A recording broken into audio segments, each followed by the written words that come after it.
yung property ko, Tanggol. Dito natin bubuuin ang mga pangarap niyo. Panahon ng kanyang pag-ahon. Ito ang magiging opisina niyo. Tanggol, tukatin mo na yung bukal mo. Bagay na bagay ka dyan.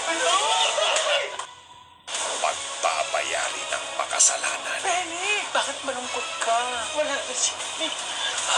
Hindi mo man lang alam na umalis ang bayang bata. Yung responsibilidad mo ni si Camille. Pero wala na si Camille. Wala na rin ang natin. Wala na silbi buhay ko. Wala na. Paano magsimula? Alam ko hindi ka nagkulang sa kanila. Hindi ko akalain na mangyari kay Ate Camille. Lakas na kutok ko eh. Na hindi aksidente yung nangyari kay Camille. Sisingilin ang may atraso. Utusan ko ang mga tauhan natin para hanapin si Marites. Sa ganun, makausap ko siya. Nagtatanong daw kayo tungkol kay nanay. Ayoko magkusang landas yung dalawa. And why is that? Ito na ang huling araw mo, Marites. Kapag napatay kita, naipaghiganti ko na si Samantha.